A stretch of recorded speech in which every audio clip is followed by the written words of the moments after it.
Start. Go ahead.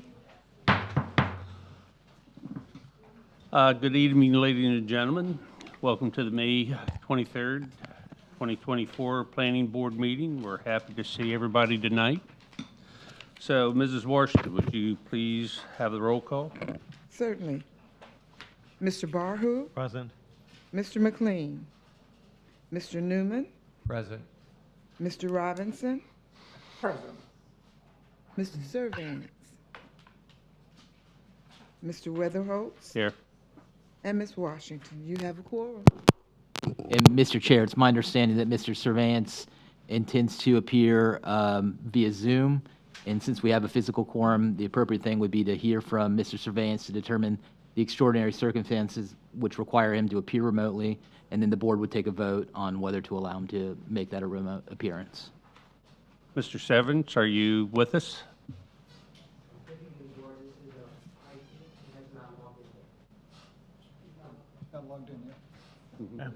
Keep on. In that case, we can continue on, and if he does appear and wants to participate in the proceeding, then we would need to take a vote at that point. Okay, any citizens to address the board, they need to fill out an agenda and a green comment sheet. When you come to the lecterns, please state your name and address for the record. Thank you. We'll now move to item 4A. 3A. Oh, yeah,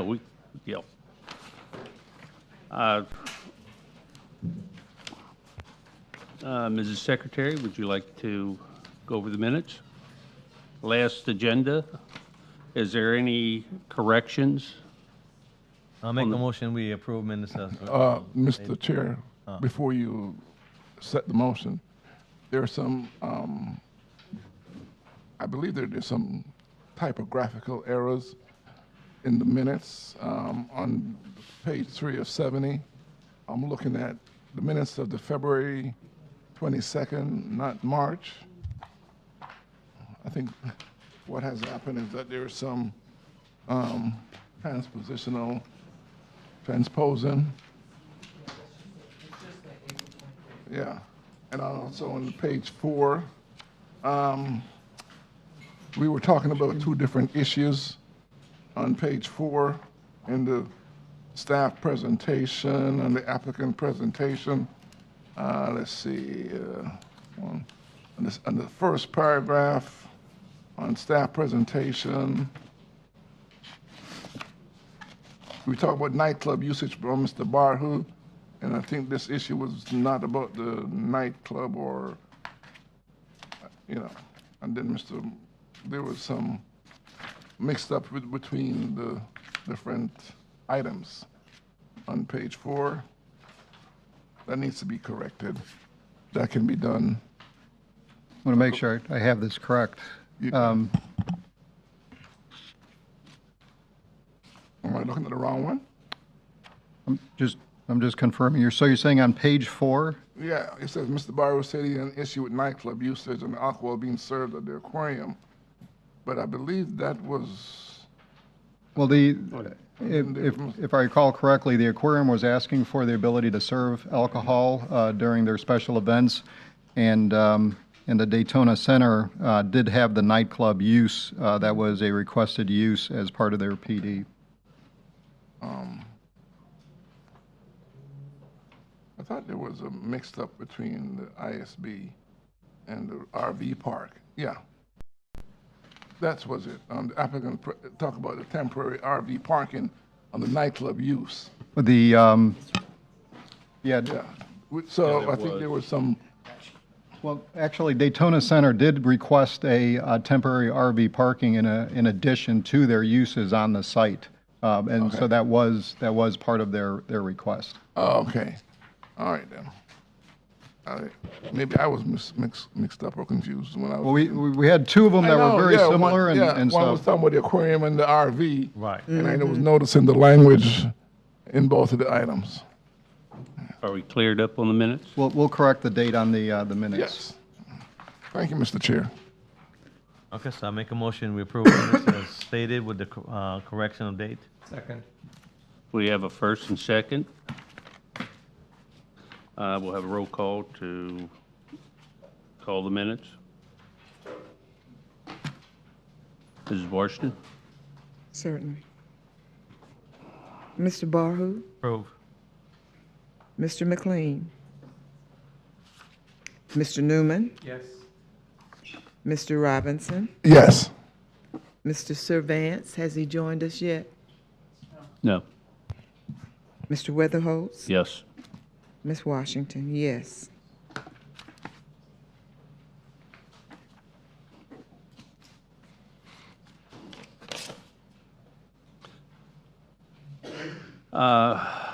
We will now move to item 4A. Can we have something from the staff? Mr. Chair, before staff makes their presentation, I've conferred with Mr. Robinson about this particular item. Based upon that conferral, he has an apparent conflict, and he's going to abstain from participating in this. I'm going to use myself. He's going to recuse himself from this vote. Okay. Yeah, I had previous medical issues and so forth with this particular individual or company. And my views have not changed, and it would severely impact my recommendation on this, and I don't think it'd be fair to the applicant. Yes, sir. Okay, can we hear from staff then? I'm sorry, Ms. Washington, you want to introduce the item, 4A? Certainly. Item 4A, Advent Health Tower Expansion, DEV 2024-144, quasi-judicial hearing. All right, thank you. Dennis Mrozek, Planning Director for the city.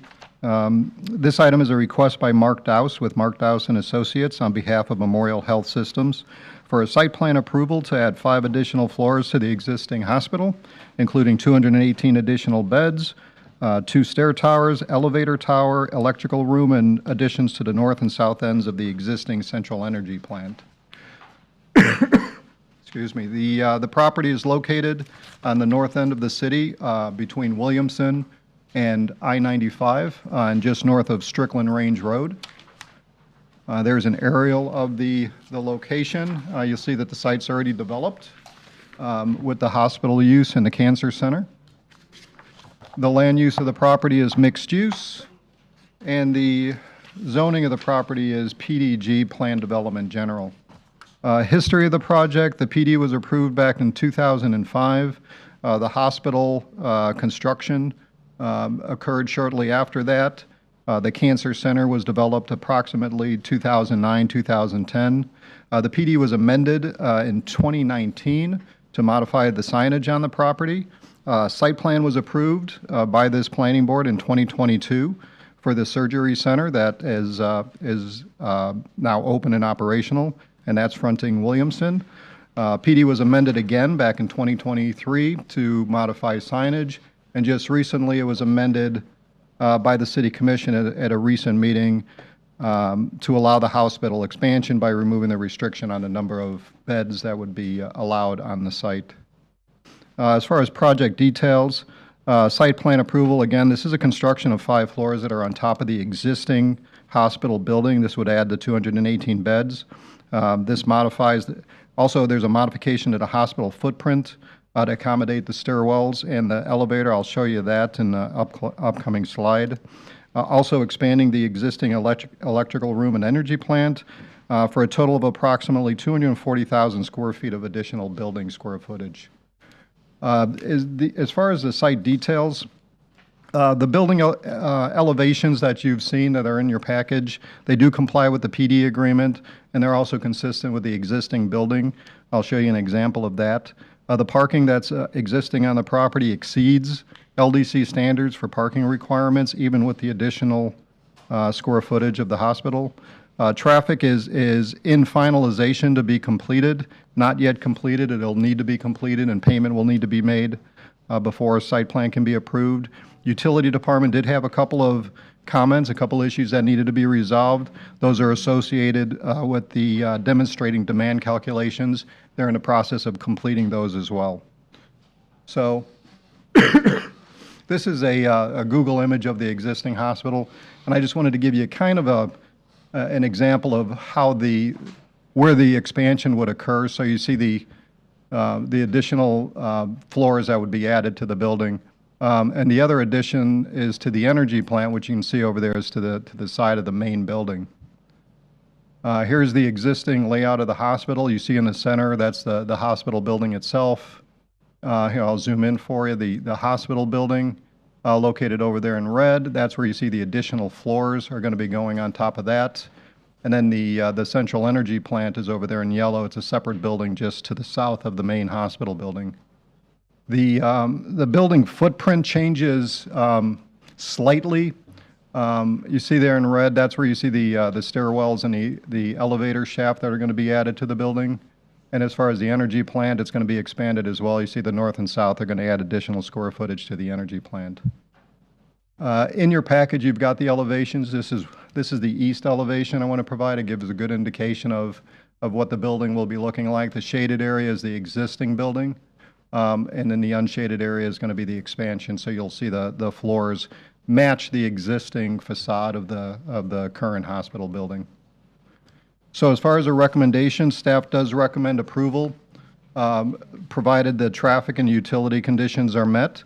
Recommends approval of the Advent Health Hospital expansion to allow for the construction of an additional approximately 24,000 square feet of building area for the Memorial Health Systems Incorporated PD.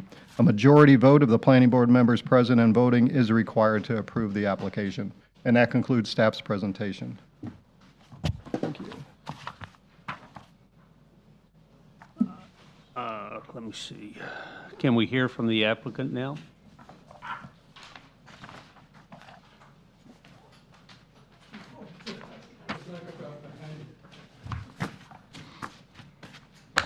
Mr. Chairman, members of the board, my name is Mark Dowst, 528 North Halifax, Daytona Beach.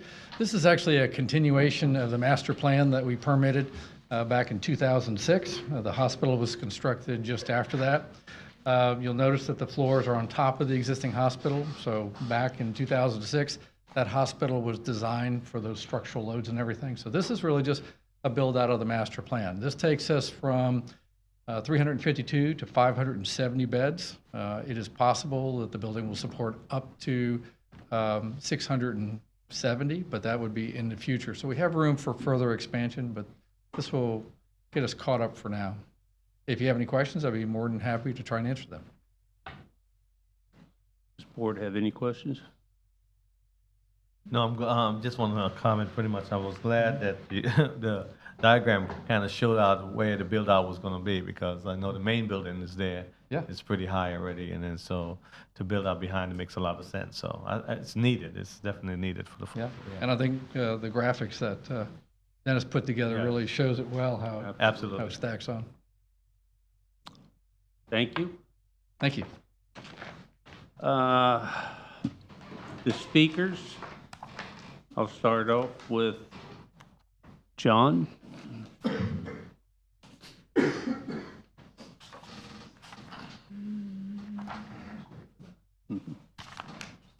John Nicholson, 413 North Granbury Avenue. I don't have a problem with the build-out.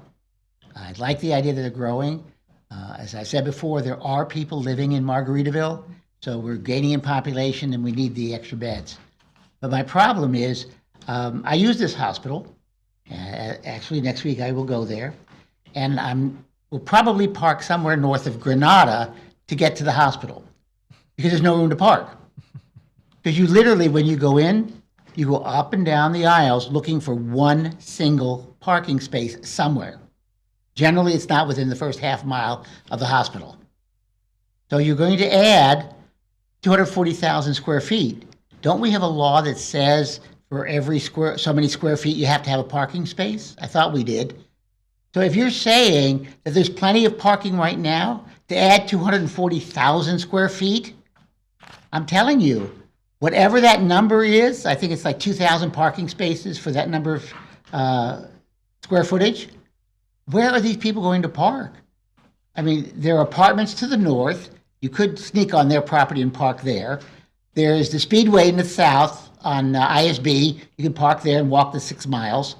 But where are these people going to park to go to these beds because they're going to have relatives that want to visit. They're going to have staff that work the property. There is the land development code. If they say they have plenty of parking, I'd like to know where it is, because they may have a planned in the future to put parking, but this plan doesn't say they're going to put parking. But what exists now isn't enough. So where are we going to park? When I go next week, I'll be able to park somewhere south of Granada. But when this is built, will I have to park in St. Augustine? Where can you park close enough to get to the building? Thank you. Mr. Dowst? Yeah, I'm sorry, I just real quickly for the board, page 15 of the package, page 4 of 6 of the staff report identifies the parking, that it lists what the requirements are for your parking per the land development code, and you can see that it exceeds the parking requirement at that location. Yeah, just briefly, I don't believe I'm going to say this, but John, I agree with you. So we do meet code parking, but there is a shortage. People take too long to drive around. So aside from this, it didn't come before you, but the phase 2 of the medical building that was recently built in front, the phase 2 parking lot is under construction. It'll be completed by probably about a week. We actually proactively started that.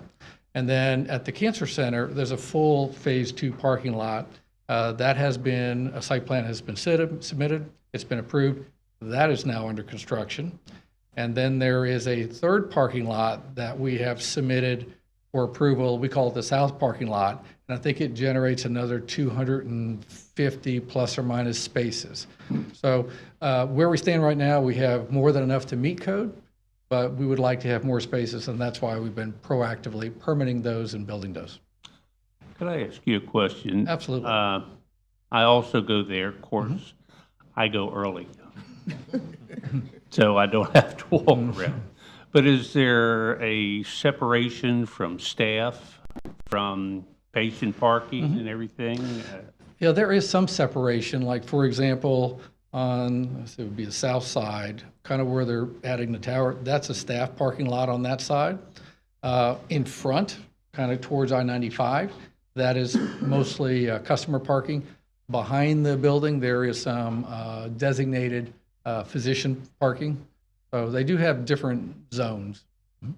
Do you think staff parks and where the patients or the customers park? I wouldn't be surprised if there's some crossover parking for sure. So I think it might be something that you might look at just to help the customers, as you say. Sure. Well, we think we need to have more parking, and that's why we're doing it. Yes, sir. It looks like you have adequate parking as far as on paperwork, but I can understand what John's saying. Sure. Thank you. You're welcome. I have a comment, if I may. It's a huge parking lot up there. And sometimes you have to drive around, and sometimes you have to walk a good ways to get in the building. My concern is the amount of pavement that it covers, and I wonder if you might consider in the future like a parking tower or something like that that would allow more parking in a smaller space and possibly closer to the building. Yeah, there actually is a parking garage project that's been considered, evaluated. It's not ready to be cut loose. We feel we can cover it with the additional surface parking that we're providing, but probably before any future expansions of the hospital, additional beds, that garage would be kicked off. Right. Thank you. Thank you. Thank you. Is there, that's our only speaker.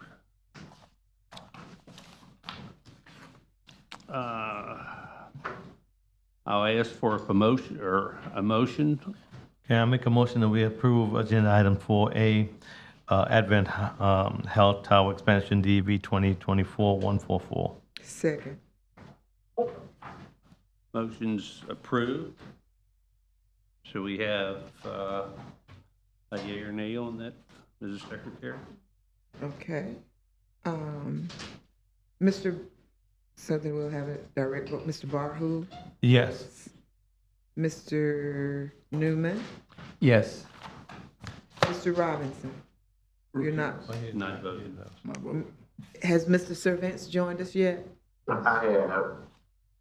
Yeah. I apologize, Mr. Chair. Before Mr. Surveillance votes on this item, we need to take a vote to allow for his remote appearance. First, he needs to state on the record the reasons that he's joining us remotely, and then the board needs to take a vote on allowing him to appear remotely. Okay. Hey, good evening. I'm not there because I had a medical procedure today. Medical. Okay. Okay, could I hear A a motion? Motion to allow Tony to participate. Second. Second. We have a second. Should we have a yea or nay for allowing Mr. Severance to be with the meeting? Yes. All in? All those in favor? Aye. Any opposed? Thank you. None. None. Okay. Ayes have it. Mr. Robinson, you're not voting on this? No. Okay. Mr. Surveillance? Yes. Mr. Weatherholtz? Yes. And Ms. Washington, yes.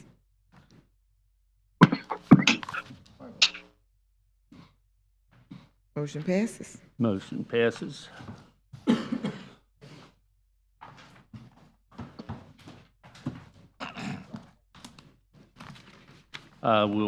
We'll now move to item 4B. 4B, Lakewood Senior Living Plan Development General, PDG, rezoning, DEV 2023-587, quasi-judicial hearing. This item is a request by Mark Watts with Cobb Cole on behalf of the property owner Lakewood Senior Housing, LLLP, to rezone approximately 2.94 acres of land from multifamily residential 20 to planned development general for a 56-unit senior multifamily residential development. The property is located west of Jimmy Ann Drive, approximately 1/2 mile south of LPGA Boulevard. The future land use on the property is office transitional, and the proposed rezone is from the existing multifamily residential 20 to planned development general. And this is the aerial of the property showing it is currently a vacant wooded lot. The applicant is requesting the rezone of the property to planned development to develop the age-restricted affordable senior housing apartments.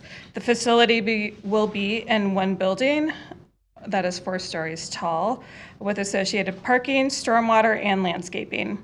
As part of the landscaping, the buffers will include a 6-foot opaque fence around the perimeter of the property.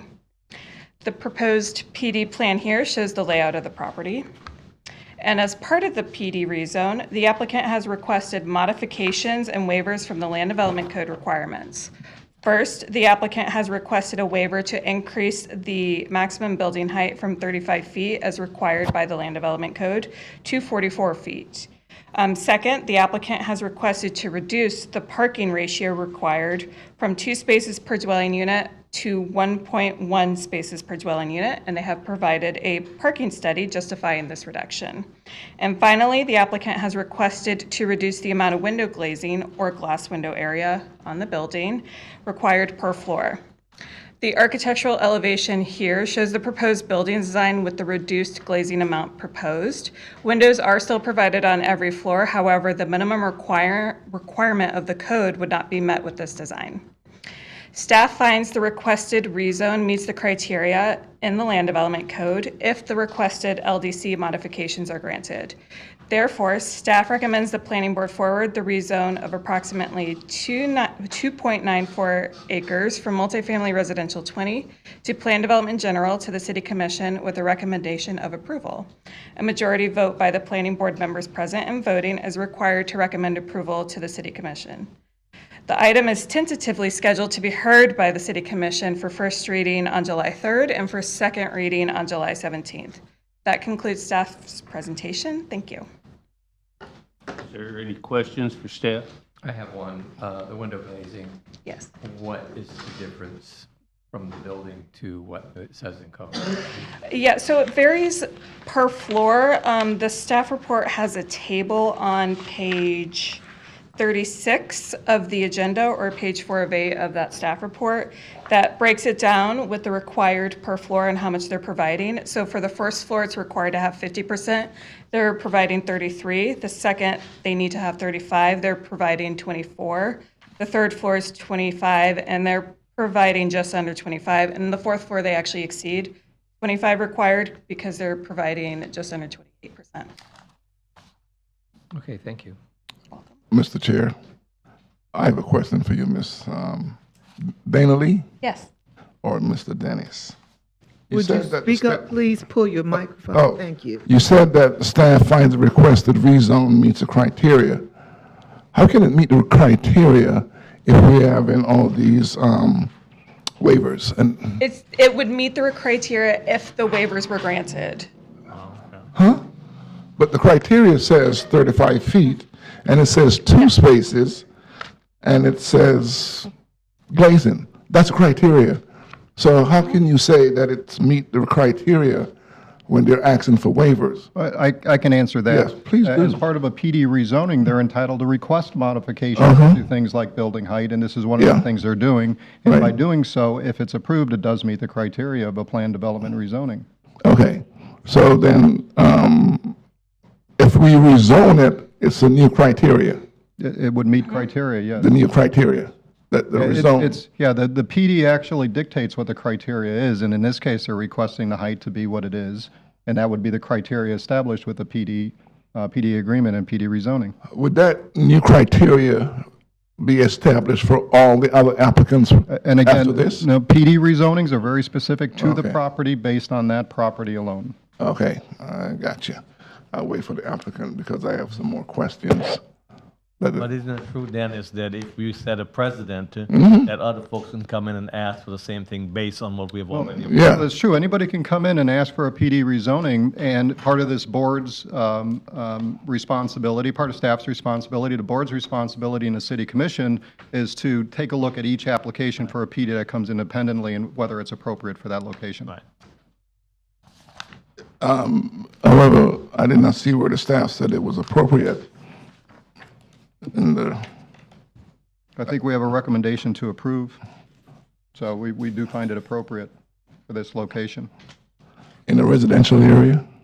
This is right adjacent to the school. We find it fronting Jimmy Ann, and with the proximity of the residential behind it, with the landscaping and the buffering that's going to be associated with it, the building's moved as far close to Jimmy Ann as we think as it can be, and still have a separation between the residential behind it.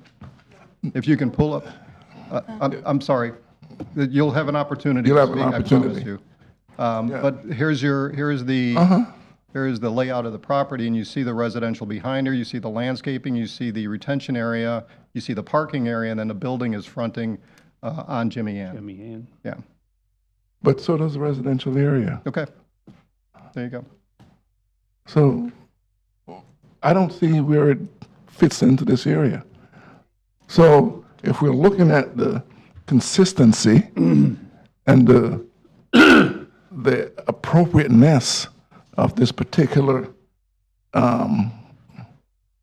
business, it is a business in a residential area, I don't see it. I don't see how staff can recommend this. But anyway, I'll let the applicant, then I'll go further with my questions. Thank you. Any other questions for staff? No, we'll wait until.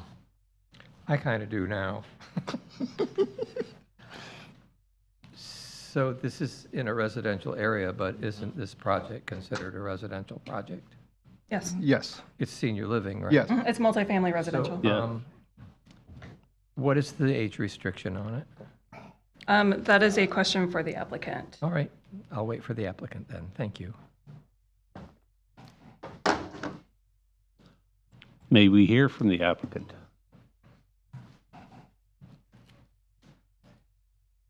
You may.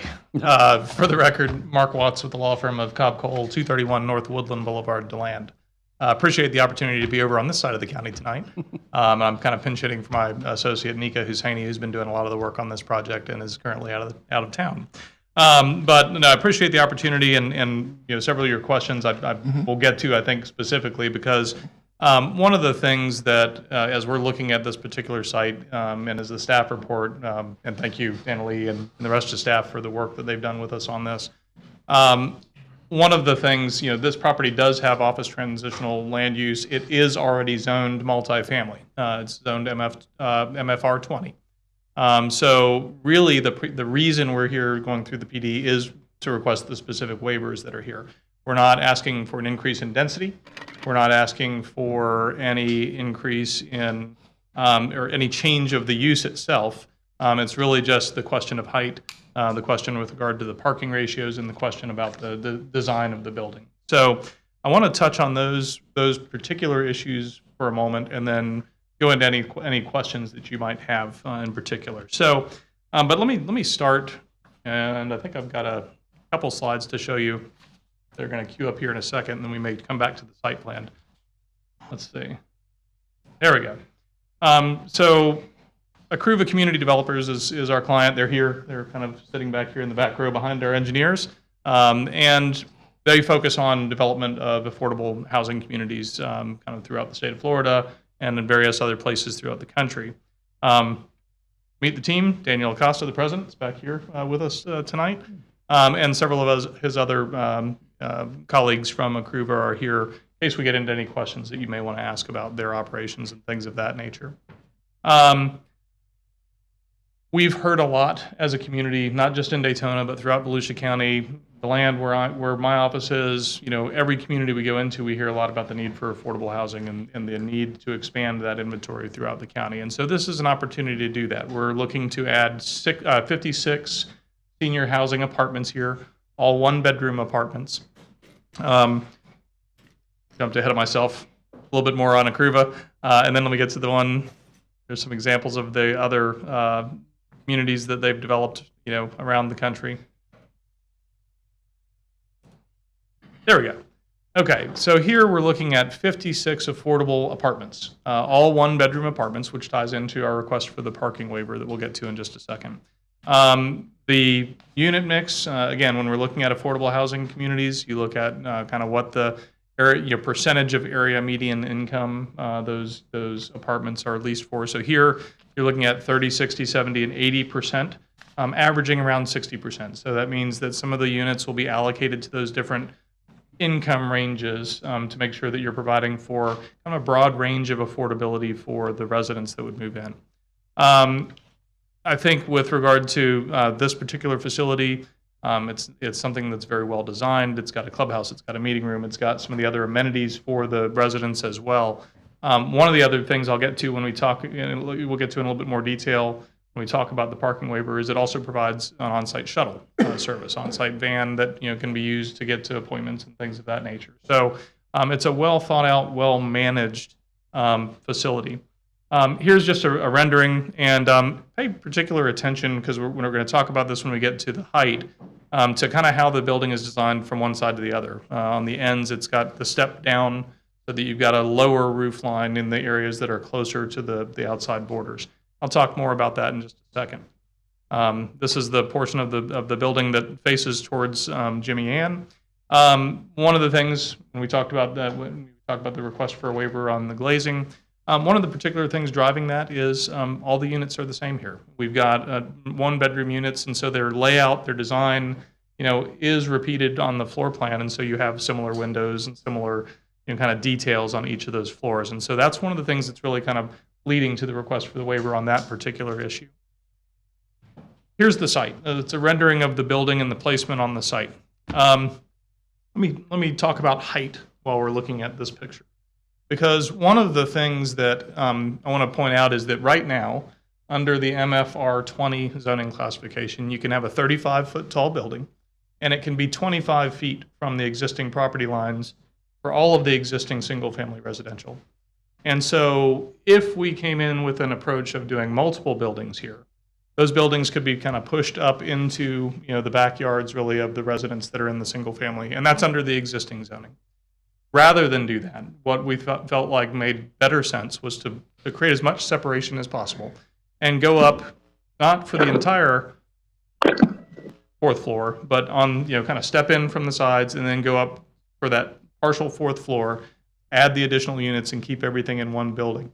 So by doing that, instead of having the buildings located 25 feet from the property line, on the kind of north side, so the side that you're looking at here in the aerial, the side of it, that's about 150 feet on the site plan from that side of the building to the nearest single-family lot.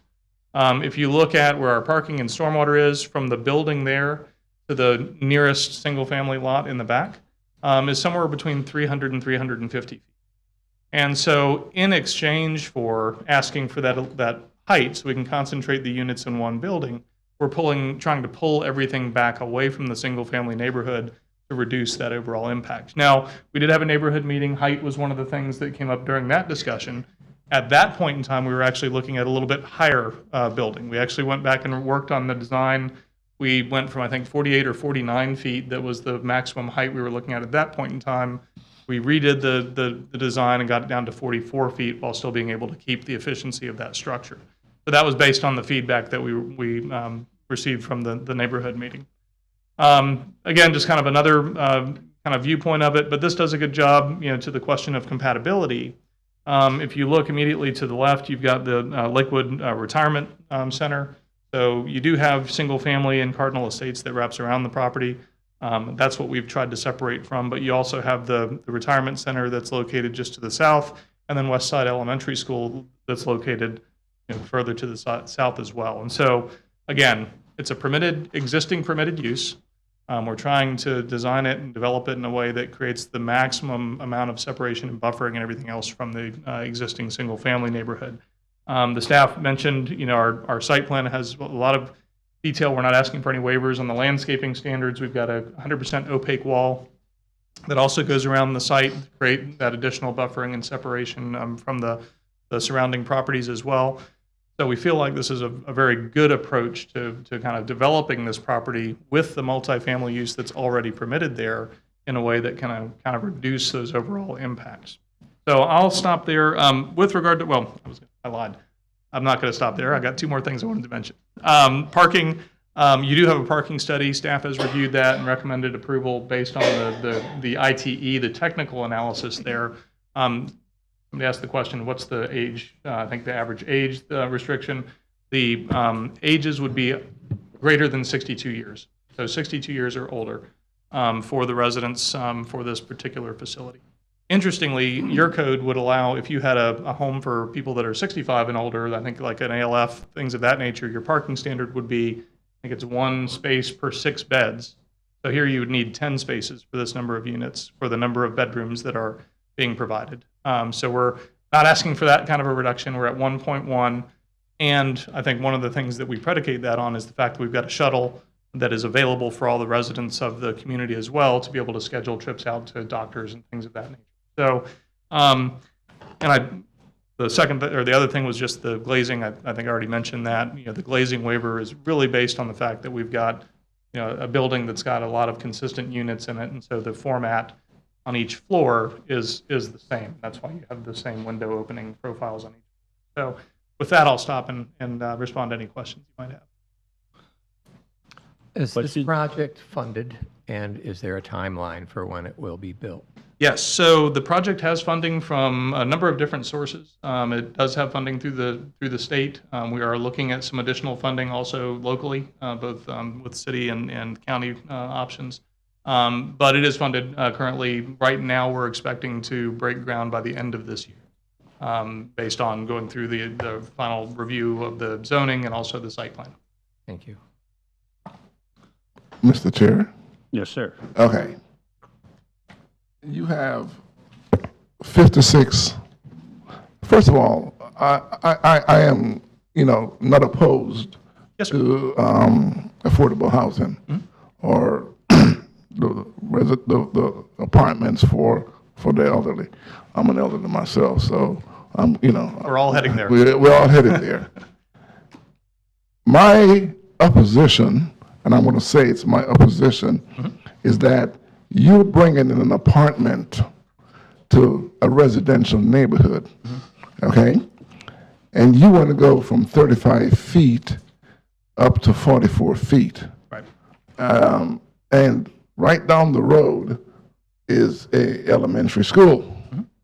A lot of traffic. I drive down there. I go that way all the time on Jimmy Ann. And then you're going to have shuttles, right? A shuttle. A shuttle. A shuttle van for the property, right. Which means a lot more traffic.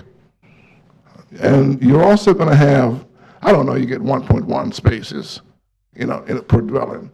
Because if you have two people living in an apartment and they both have a car, which is usually normal, that's, 212 or 100 and, so you're down to like 56 parking spaces. You don't have enough parking spaces. Technically you do, but realistically you don't. And then what's going to happen, if you look back at the neighborhood, those people are going to end up parking where? We've had that discussion earlier. Where are you going to, for the previous applicant, where are you going to put all those cars and visitors and transportation issues? That's one of my questions. I'm just going to go on down there. And then all those, with the elderly, you're going to have a lot of emergency vehicles coming in there. And also the property value is going to go down. And I don't, I'm all for the affordable housing concept that you have, but I believe that the apartment type of building up is not appropriate for this neighborhood. I wouldn't want it in my neighborhood. And I would want, if you split them up and make it like a home, like to blend in with the neighborhood, I don't think anybody would object to it. And then the issue of flooding. We had an issue with flooding the last hurricane because the newer buildings built up and the water don't have anywhere to go. So it goes to the older neighborhoods. And that's just something that I don't care how much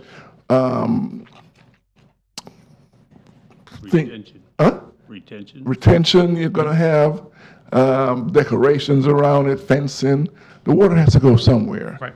And what you're doing basically is protecting your property, but the older neighborhood has no protection, so that water is going to flood their neighborhood.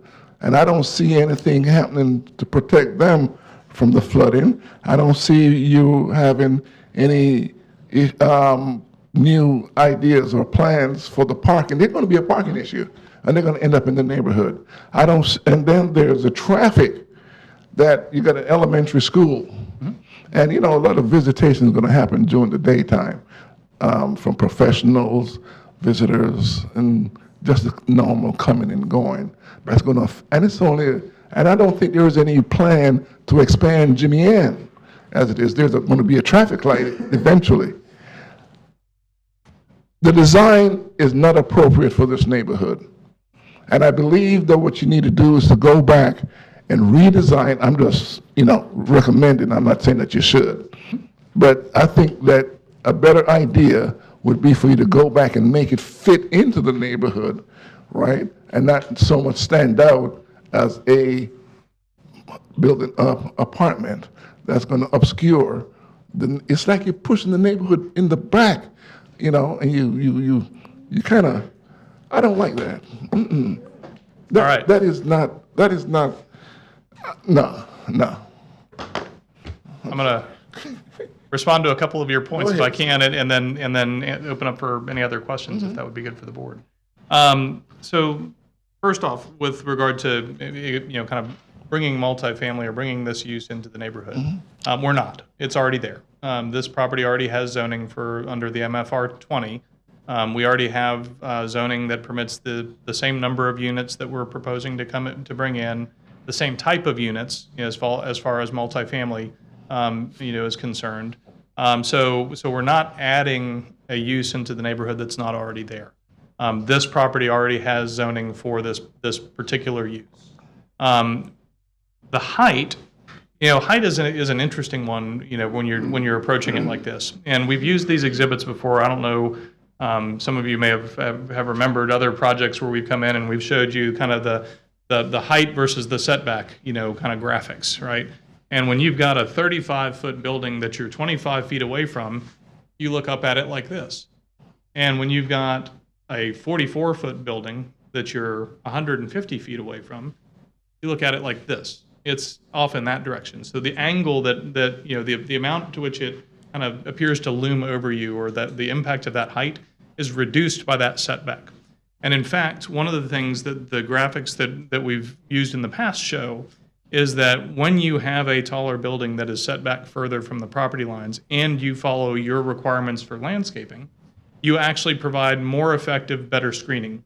Because the other thing that happens when you have a 35-foot tall building that's 25 feet from the property line is it stands above the landscaping. Where when you have a maybe slightly taller building, or even a 35-foot building that is set back 100, 150, 350 feet from the neighboring property, that 6-foot fence and that landscaping that's required provides a much more effective visual screen of that building and that structure from the existing neighborhood.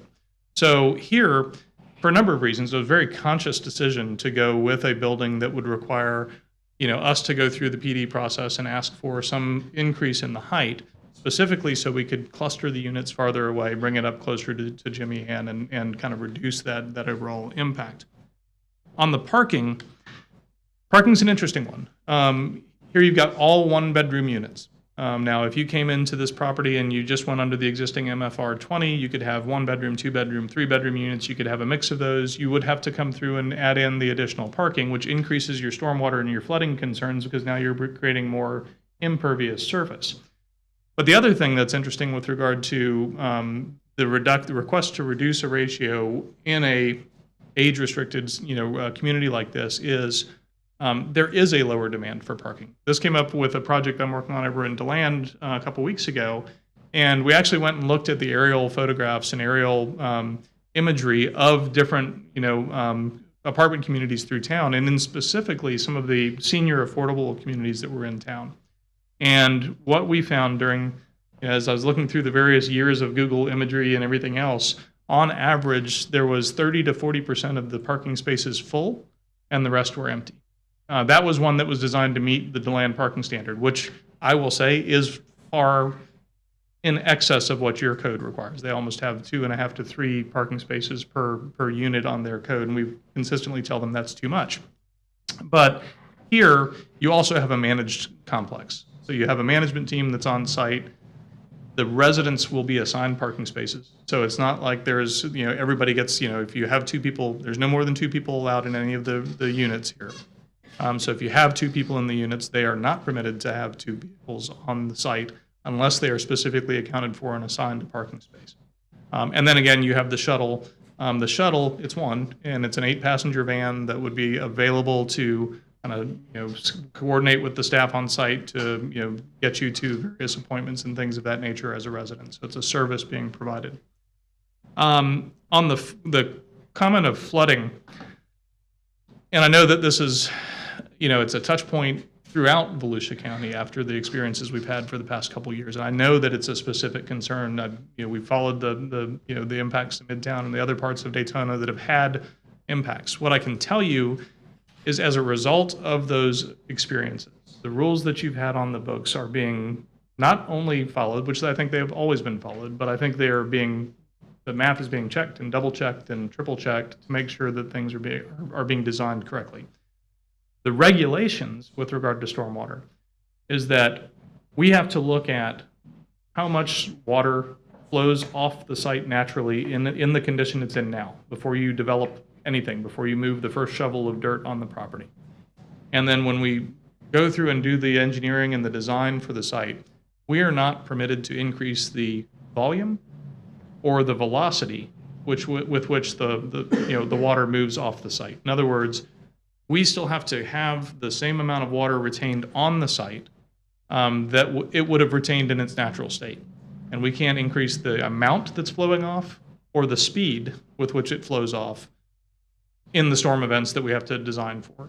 And so this, this particular site will have to meet those standards. You can see one of the things that we've done here with regard to the layout, you can see it kind of wrapping around here, is that that stormwater facility is specifically one of the things that we're using to create that separation from the existing single-family neighborhood, so that you have that water being retained on that side of the property lines. And so I think there's been a lot of very intentional thought put into some of the recent experiences with regard to how this particular site has been laid out and designed. It's also one of the reasons I think that kind of dictated against putting out multiple buildings that are closer to those property lines, because it gave us the ability to make sure we've got those stormwater facilities in place, and that they also could serve that separation. I think those touched on your. 1 second. Yes, sir. And your retention pond. Yes, sir. You're building a retention pond, and I see a landscape. Are you going to be fenced around that retention pond? Yes. You're going to be fenced? There'll be fencing, so Because. quick nod of the head. Is the slope on the side slopes, are we going to be on the interior? Okay. So the fencing will go along the exterior, the property line. So to where the adjacent single-family homes are, that's where the fence will be located. So if you look at the image on the screen now, in that landscape boundary, in that landscape border, there you go, that's a better one. The fence is required to be part of that landscape boundary. So we may not necessarily have to have a fence on the interior side of that stormwater pond. Usually that's dictated by the slope of the bank. If we're not exceeding a 3-to-1 slope, then we don't have to bring a fence on the inside, but there will be fences all the way around for the exterior. One of my safety concern is you have a neighborhood with a lot of kids in there. Yes, sir. And right down the street, there is an elementary school. Yes. And you're building a massive retention pond in that area. And, kids gonna be kids. And you know what, if I live in that neighborhood and you build that, I would move. But just for the safety issue that if I have kids, right, they're gonna wanna go fishing, swimming in there, especially when it's hot. Yeah. And, kids gonna be kids. And We are including a fence around again, the perimeter of the property. With regard to access to it, again, I think every modern development has to have a stormwater pond, so that's going to be a recurring issue that you see throughout the community. Most of those are issues necessarily, they're management issues and issues with regard to things like trespass and all of that. So and you say it's a gated community. There's a gate for access. That's correct. I'm trying to see where your gate is. I don't think it may not be shown on this particular graphic. There'll be a gate coming in on the access for the parking area.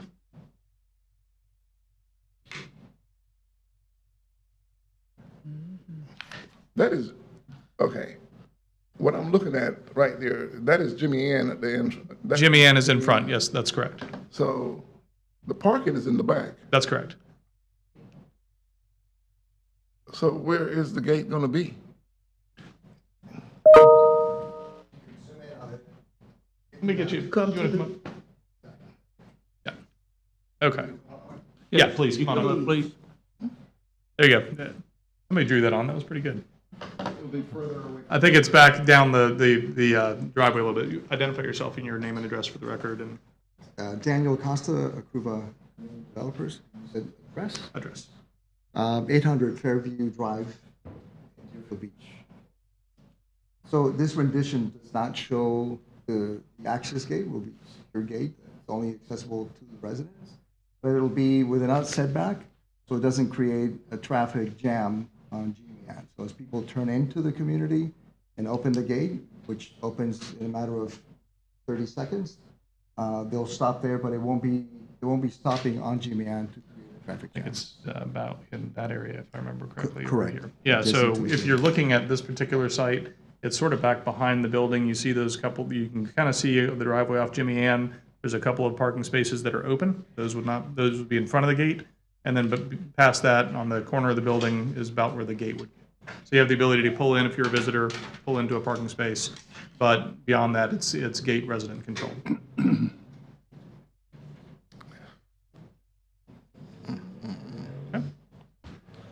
Is there any other questions? Yeah, well, just to echo along the same lines, I have some of the same concerns. My concern is the increased building height from 35 to 44 feet. It is just a massive structure that you put in that area. School has been there for a long time, Westside Elementary. And then also next to it is a senior center, senior facility. And now I understand we have needs, definitely we have the needs for more senior housing and so forth. But she can't even, the person that owns that can't even keep her place filled. I think she has 4 residents and 4 people that's actually in there. For whatever reason, it is what it is. And here we are building another set of units, same sort of services, and again, creating other issues in the back, talking about the water flow and so forth in the back of the street. Several of our church members live back there, and of course, have been flooded with some of the last flood, and to create, again, that runoff where you put it just makes it much more dangerous for our students and for our families that's living in those areas. Those are some of the concerns that I have, except I just think it's way too big a building. Yes, you can build a building. Yes, you can have it 35 feet, understood that what the code allows, but we don't have to grant these waivers, and that's what I'm concerned about. I'm not, everybody's reducing parking because the less parking you have, the more space you have to build. Everybody's getting greedy. Everybody's getting to the point that build smaller, build bigger, build taller, make more money, and they're not thinking about our communities. They're not thinking about our citizens. And I am concerned about that. I've often said in this meeting that our houses, our setbacks from one building to the other is just ridiculously close to each other. And so what needs to happen is that we need to make sure that we keep Daytona looking the way we want Daytona to look, which is a place for families to come and be. Project is great. I think we need the project, but I think the height is just too much.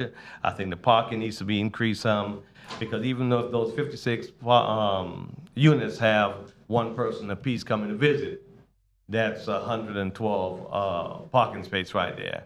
So it takes up a lot. And I know the issue about going places, trying to visit people and do different things. You park in people's neighborhood. You park in front of people's driveways, and they don't too like that, because I don't like them parking in front of mine. So again, I think it's a good product. Just it needs to be revamped some more.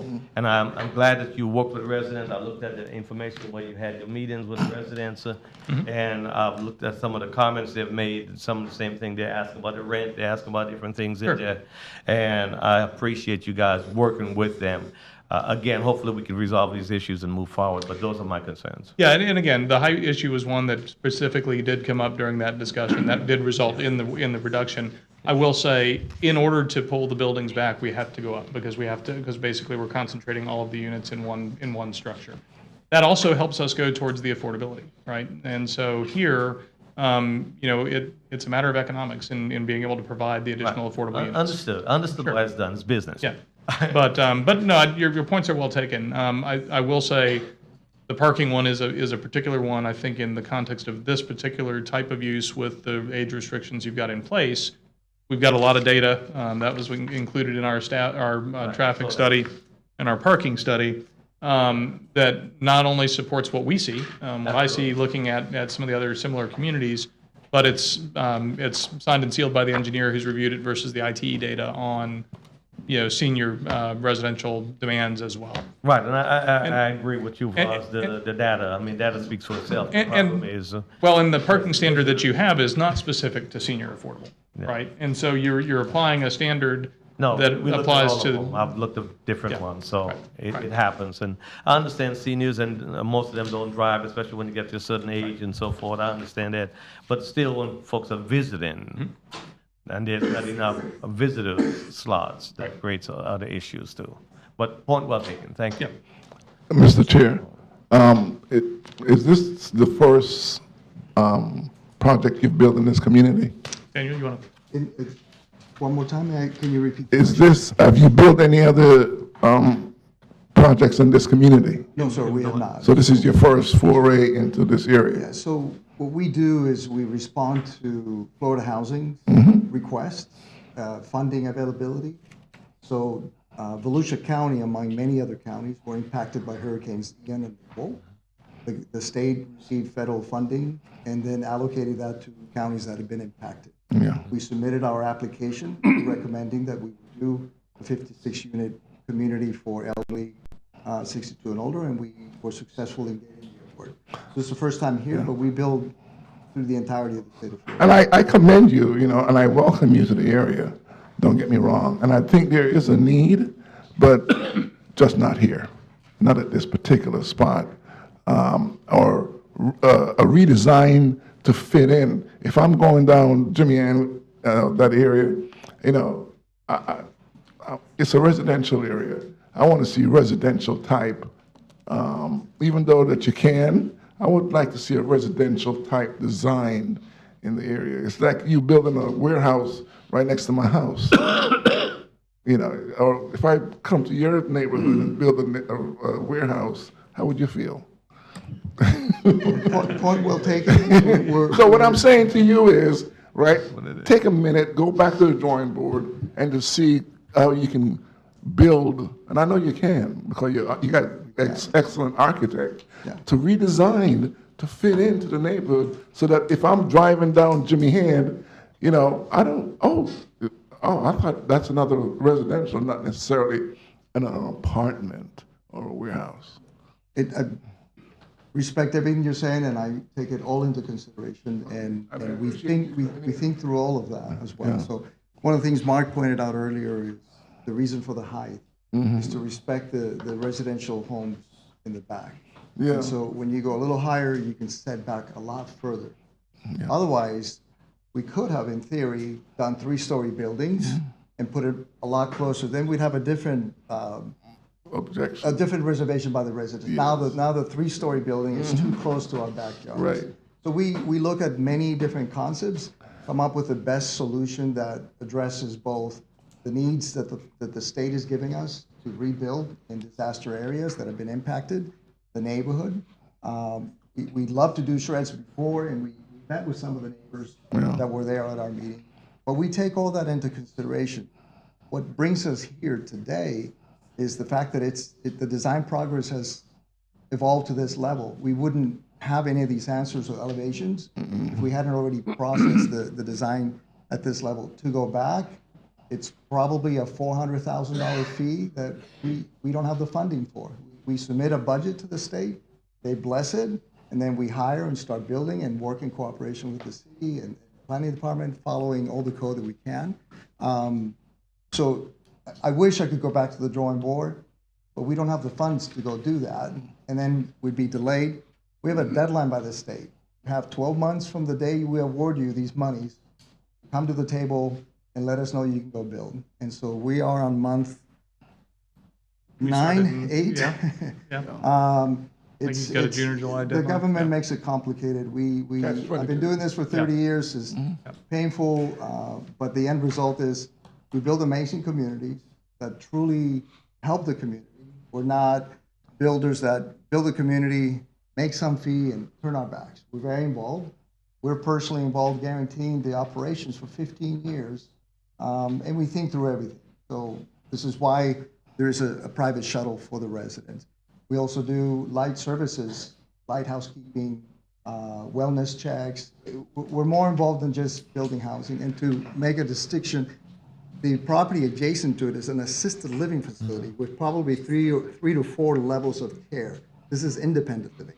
This is for seniors that, next door, I don't know what's going on. We'd love to buy that and rehabilitate it and put it back in full function to again, provide that type of service. But we're distinct in that need. But we'd asked that we reconsider. We're doing a great service to the community. Not only that, the economic impact for Daytona.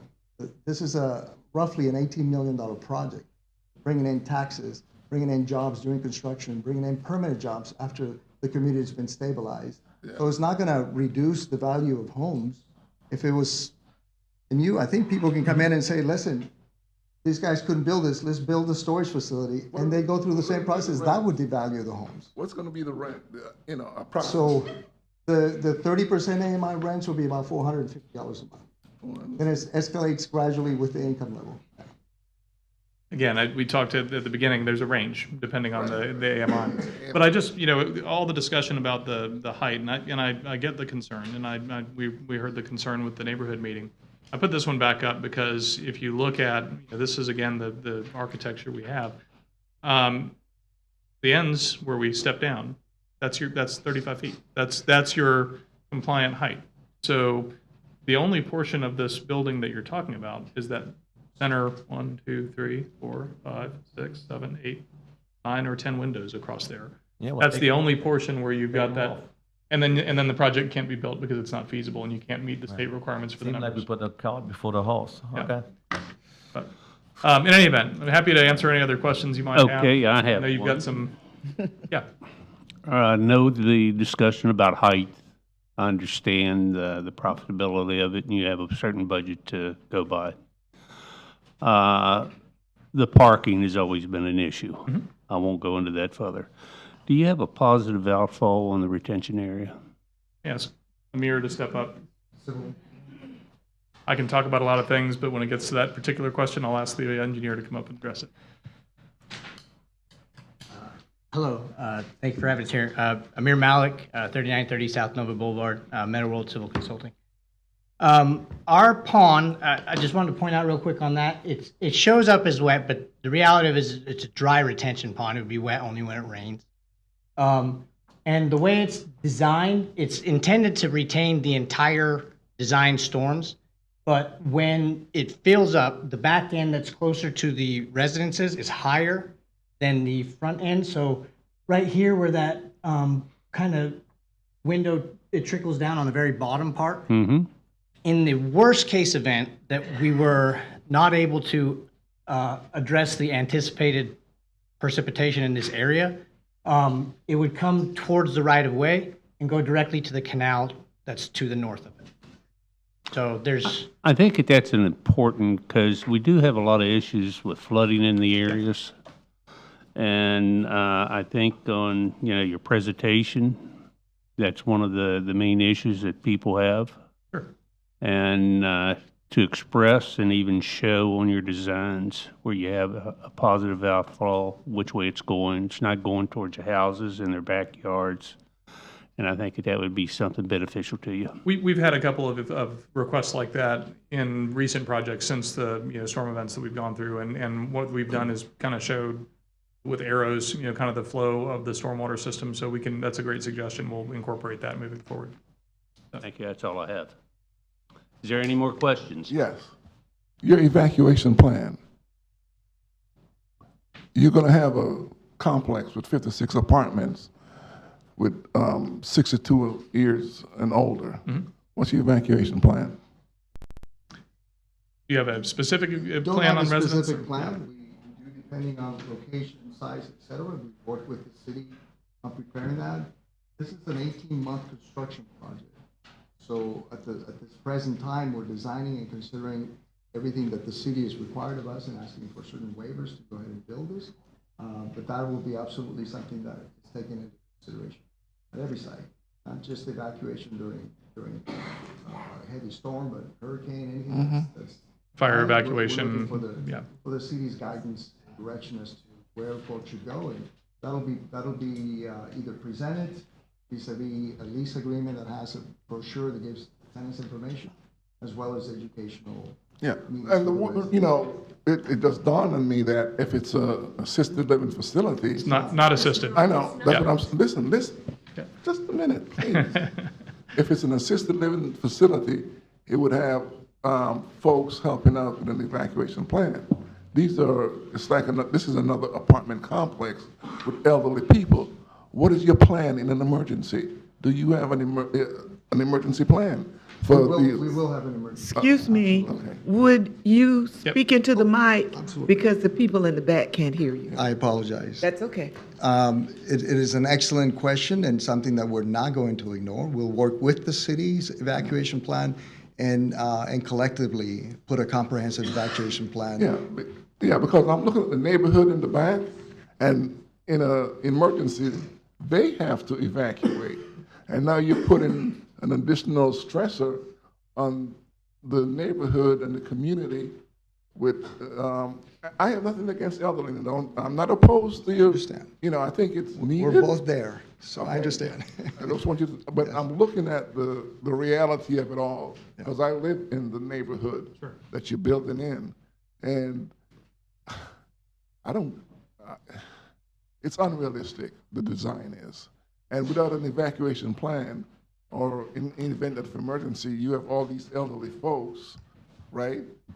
And who's gonna, what's your plan to get them out of there in an emergency when everybody else in the neighborhood is trying to get out? Again, an amazing and excellent point. Want to reclassify that this is independent living, not assisted living. Yeah. And assisted living, it's clearly more comprehensive and demanding. I understand.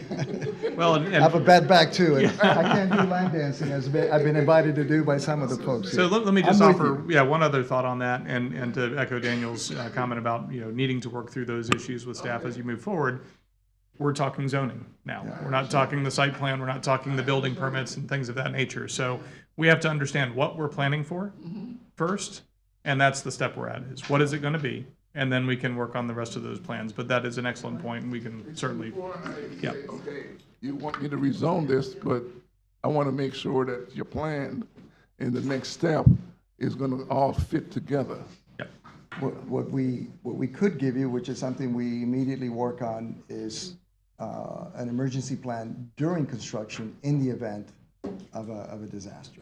That is implemented first. The contractor, we have a construction management team here as well, is something we think through now as we get into the point where we're finishing construction and we start leasing up. We're going to be sitting down with the city and with the right folks, come up with a comprehensive plan. Because it is in our best interest that the residents are safe. Yes. And so we're not going to ignore that. That's not what we do. Yeah, absolutely. I appreciate you being here. Thank you. Thank you, Mr. Chair. Thank you. Is there any other questions?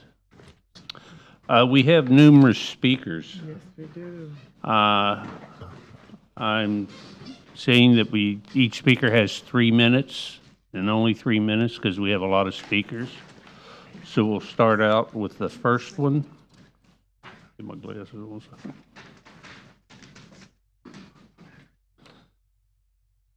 Carwise, Princess Carwise.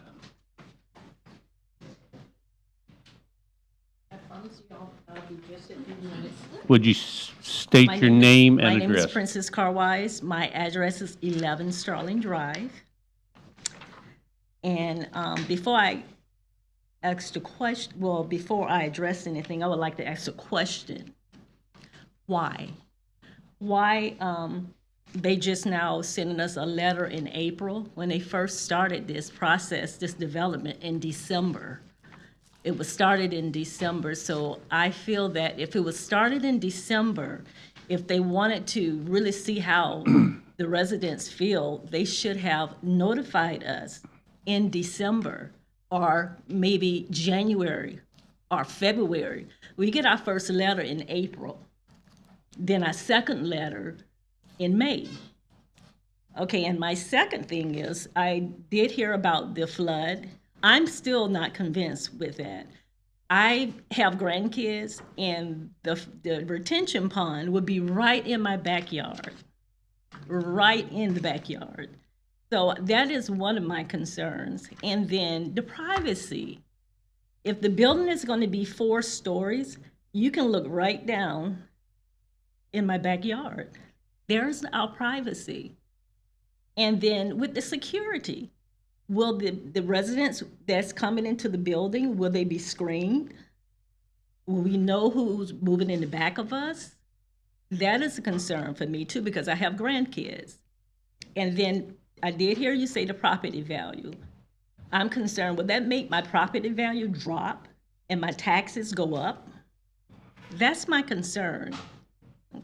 And that's it. Thank you.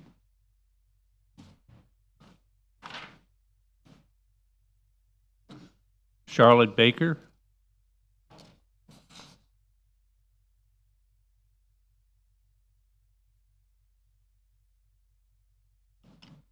My name is Charlotte Baker, and I live at 6 Tanager Court, out there where they're thinking about building. My first thing is, like It's already been addressed about the taxes. I want to know if my taxes will increase.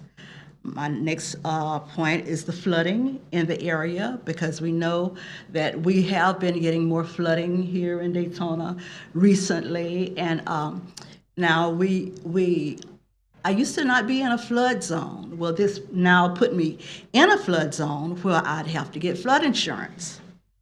Okay, and then on the picture that they show, the diagram and everything there is paved. So there will be a lot of runoff because, you know, the water isn't going to sink into the pavement, so it has to run off. And I just know that there's going to be a flood issue. Okay, again, my property value, will that go up or down? And why not LPGA? They building all up and down LPGA. Why does it have to be Jimmy Inn and not LPGA? Okay.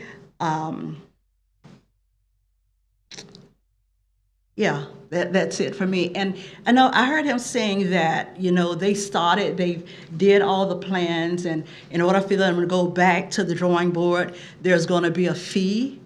Well, we've been paying a fee since our housing complex been there. You know, I think how can they say it's going to be a fee? We're going to pay the fee. You know, if anything happens to our property, and that's where we live. That's our home. You know, I've been there since 2000, you know, and I don't want to see anything damage, you know, my way of life. I'm living in my forever home right now, and I don't want to see anything take away from my quality of life. Yes, ma'am. Thank you.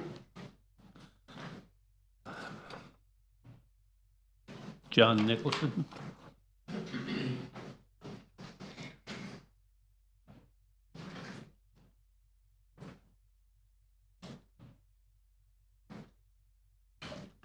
John Nicholson, 413 North Grandview Avenue.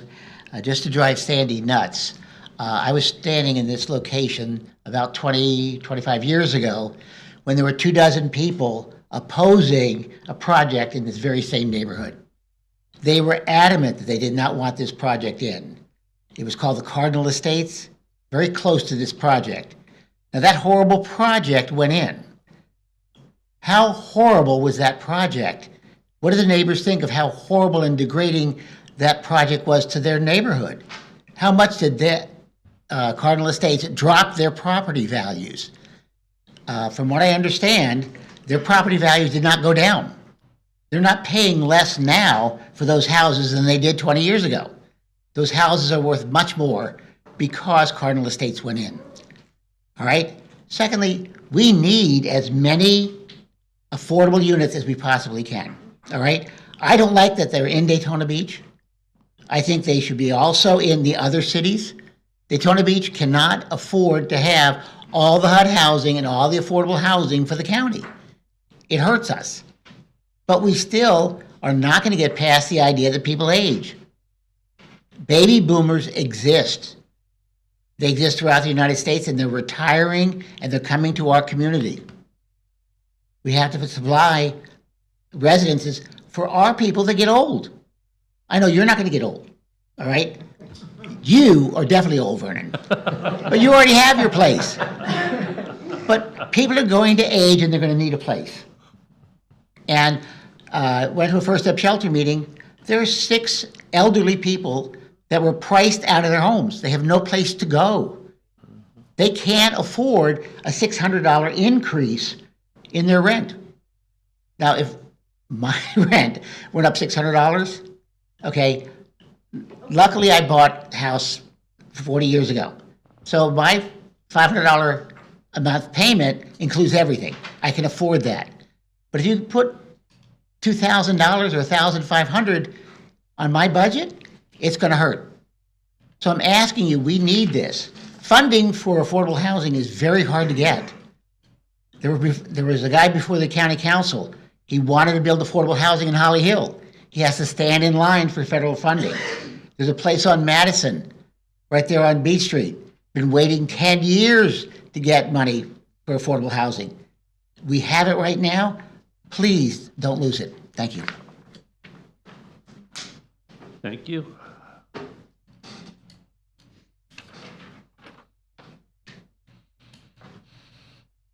HUD? Lieutenant? Katrina. Katrina? Sorry.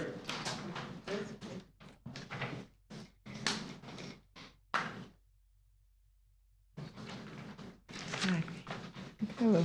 I'm going to read a letter from one of the neighbors that is in Michigan right You now. said your name and- Oh, I'm sorry. My name is Katrina Hill, and I'm 9 Tanager Court.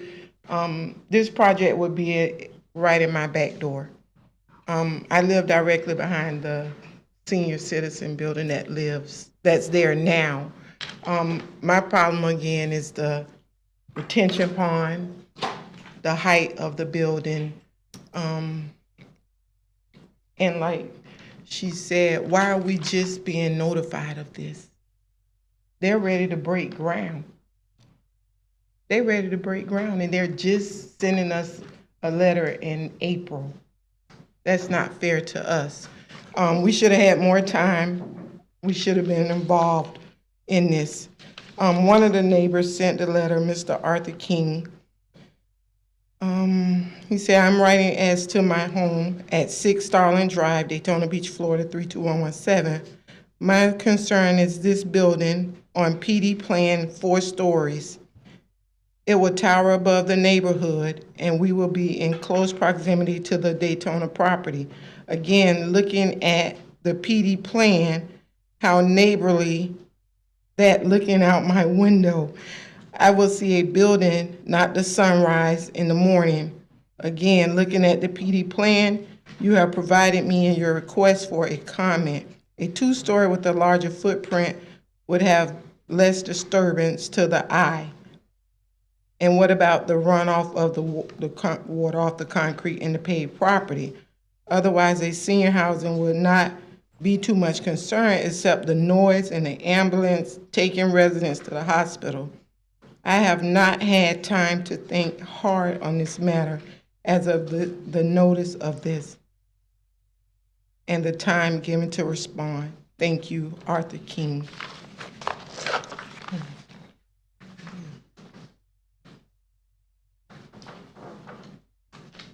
Lori Mitchell?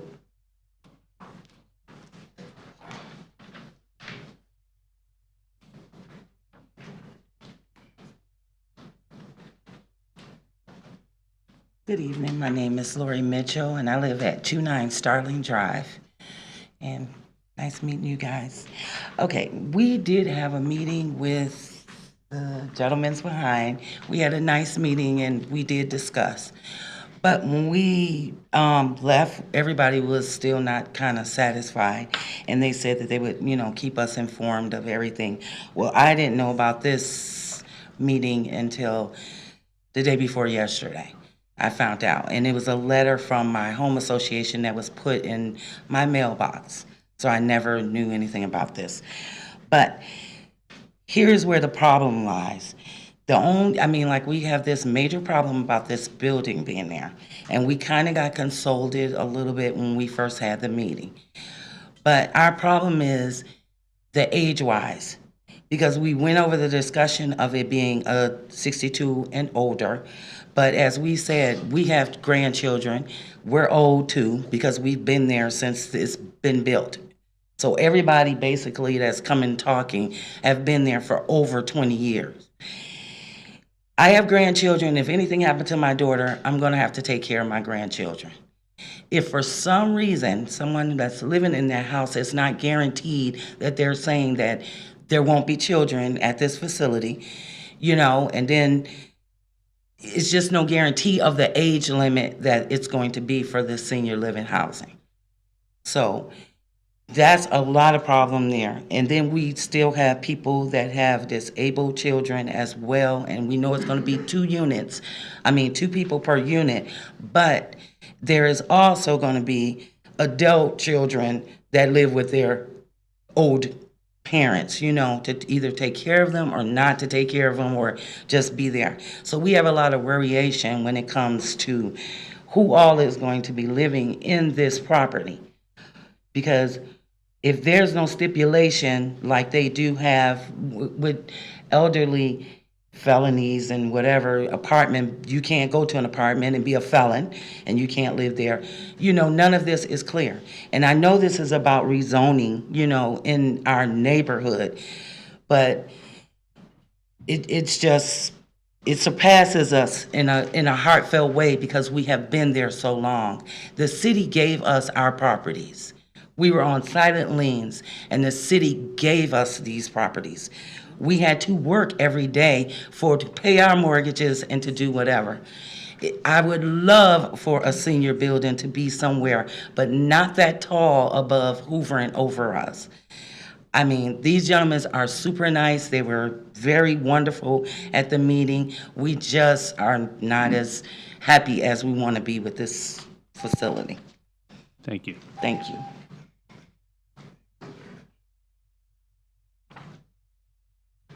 Desiree Stewart.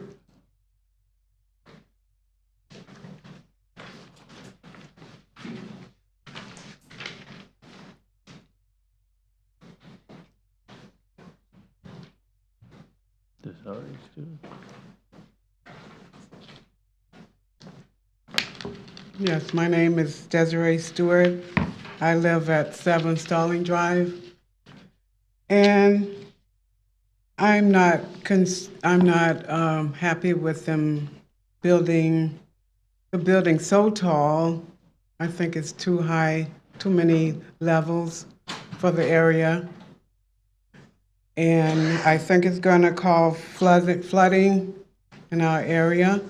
And I think about the trees. It's going to be right in my backyard. I think about the birds there, the cardinals that have their nests in the trees. If you take the trees away, where are the birds going to be with their babies and take care of their babies? And we won't see them out there anymore. And that's going to take away from, you know, our beauty in our neighborhood. And I'm so concerned about the flooding. We don't need that because we're in a zone, no flood zone. So we are concerned and we really don't want that in our neighborhood, in our backyard. Thank you. Thank you. Sandy Murphy.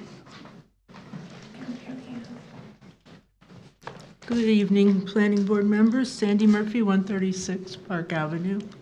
I wanted to give you an idea of what the scale of need is that we're talking about. I sit on the Housing Authority Board, and 2 weeks ago we opened up our waiting list for senior housing for 1 week. We got 7,000 applications. The need is enormous. And so if we have an opportunity to create more affordable housing, I really think that we have an obligation to do that in some way.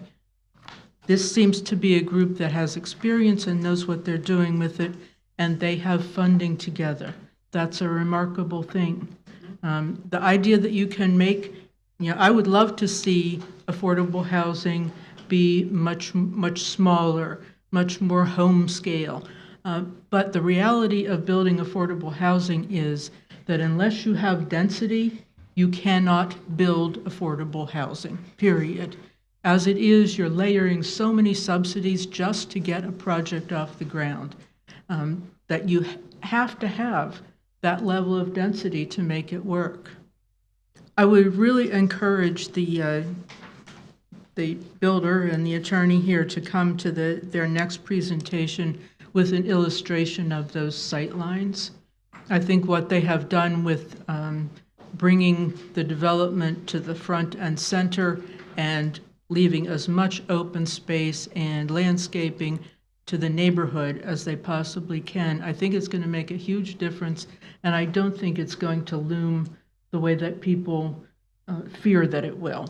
But I think good illustration of what you would see from the fourth floor and what you would see from the ground are going to make a difference in people understanding that. And we've been here many times with people upset about flooding. We all are really disturbed about the flooding in our community. But I think, in a sense, if you have a new development going in next door, you are in better shape regarding flooding because they have an obligation to keep their water on their site. And so I think that, well, it's something that, nags at the back of your mind. I really think that that's not the problem here. So I would encourage you to approve it because I think what you have here is a development that is not ideal, but you're hardly ever going to get ideal. It's not perfect, but it's really good for what it is that it provides, and what it provides is really desperately needed. Thank you. Thank you, Sandy. Next speaker is Ann Ruby. Ann Ruby, 137 Park Avenue. Sandy said it very well. I can't improve on what she said. The need is acute. It's very easy to talk about how we do need it and then to say, but not in my backyard. That becomes a problem everywhere. The other thing is that I remember Mark Watts bringing forth a project, was it Grand Preserve? Mm-hmm. Grand Preserve. It was the same issue. Single-family residential behind, and they could have built within, I think, 10 feet of the property line at the back and gone up 3 stories, and they didn't. They brought it to the front, and they went higher. And that actually was a benefit. And it did take working with the neighborhoods and the neighbors and the abutters to see that that was a good way to do it. And they did do that, and they seem to have done that here. And I think in addition to bringing the illustration Sandy is saying, bring the other illustration that shows where you could build 35 feet. How far back could you build 35 feet? Get a sense of what that looming actually looks like. This, as Sandy said, this building affordable housing is a difficult task. They have their money in place. They're ready to go. Imagine how many seniors could be helped that if they are at 30% of the income level to be able to rent an apartment for $450 a month. I'm sure everybody up here knows somebody who could use that apartment and could qualify for it. So I just think that, reservations aside, it is something that we need to do. Thank you. Thank you. Our next speaker is Michael Sykes.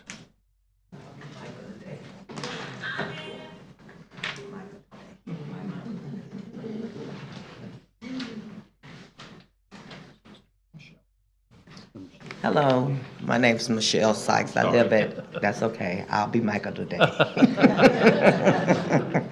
I live at 8 Tanager Court. My concerns are, again, we do need senior facilities, as the ladies say, but my concern is, they say 62 and older. We know a lot of grandparents are raising grandchildren. So you saying 1 bedroom, but yet I got a 16-year-old, you telling me you can't rent to me, or you're not gonna rent to me? That wasn't clear to us because they saying they following her guidelines. $450, that's not how much the rent gonna be. But the rent situation, again, they telling us the low spectrum of the bar.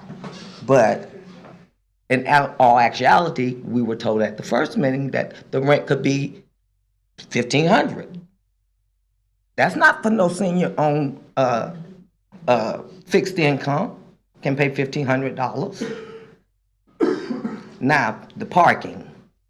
This the first time we hearing about a gate that's gonna be controlled by residents only. Westside Elementary right now has been there for over 20 years, okay? They have a problem when there's pickup. They have an officer out there in the middle of the street, and there's people who are parking down Jimmy Ann as it is to pick up their children from school. You got one gate that you saying residents gonna be able to use.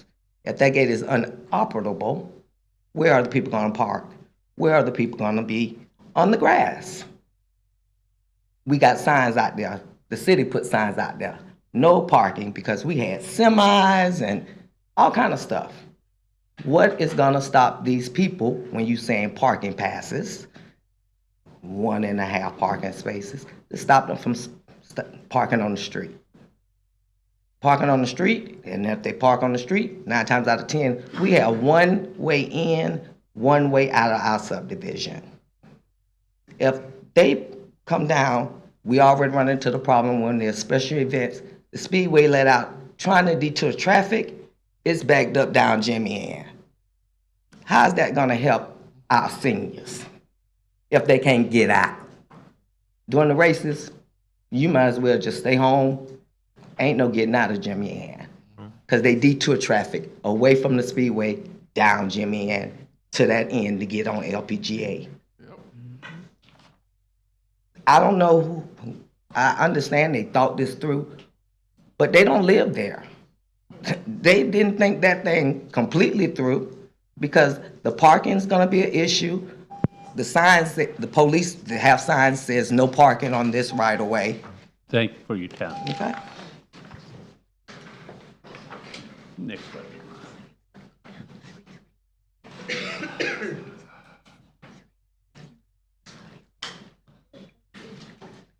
A lot of comments. So I'm going to ask for a motion. Mr. Chair, the applicant has an opportunity to respond to the public comment. Oh, I'm sorry. And I'll keep it really brief, because I think we've talked about a lot of these issues already. So I just want to make a couple of other points on a couple of things. Generally, height, flooding, traffic, parking, those are kind of my quick summary of the issues that were raised. And I don't have the great graphic that we've done in the past, but I did my best to put a scale graphic together as we were sitting here talking that illustrates the height issue. And Ann's right. We did on Grand Preserve, I think it was Grand Preserve over on LPGA, we had this exact same issue came up, and you ultimately approved, and the commission ultimately approved, based on kind of that understanding of, the comments we've heard is the looming height, the looming, buildings over the surrounding neighborhood. So let me give you just a quick characterization of the height we're talking about. Guesstimation, or estimation, the floor to that bottom of that television is about 9 feet, give or take. I'm probably off by maybe 6 inches, but that's about 9 feet. That's the distance that we're talking about. Now, that 9 feet in the site plan that we've put together, instead of being 25 feet away from you as a neighboring property owner, is at a minimum 150 feet to the portion of the building that is 35 feet, and closer to 175 to 200 feet to the closest portion of the building that has that extra 9 feet of height. So to put that in perspective, and this is my really quick graphic. All right, every blue line represents 5 feet on this little graphic. So if you're looking at, show this to you back here too. If you're looking at a person standing on the property line looking up at a 35-foot tall building, see there? Versus a person standing there, and I couldn't get to 150 feet, I could only get out to a scale of 125 feet on this piece of paper. I should have brought the legal size. This is 44 feet, roughly, and that's the angle of view. So, I mean, from a geometry standpoint, the impact of the building from a looming standpoint, that's the comment we've heard over and over again is looming. It's going to loom over us. We're going to be able to look down into the property. The angle of view is substantially less. It's that's what you have by right under your existing zoning, that view, versus this. So when I say that we designed this to reduce the impact of what is currently allowed on the property by right, that's what I'm talking about. We've pushed it away specifically to create that change in circumstances. And this is a tree, by the way, there. So if you see the landscaping, the effectiveness of the landscape buffer when you've got that shallower angle of view is so much more when you've got that far greater setback. With regard to the flooding issue, again, Amir clarified that the The ponds that we've got back, behind the property are dry ponds. They're designed to be dry ponds. They've got a positive outfall that goes away from the residential neighborhood.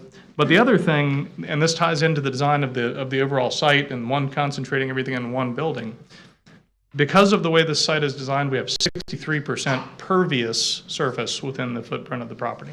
So when you talk about the site plan and you see the paving and you see all those other things, concentrating in that building, pulling everything up to where we have 63% of the site pervious, 37, right? That's my math there. 37% impervious. So substantially below what you see in a lot of the other developments throughout the community.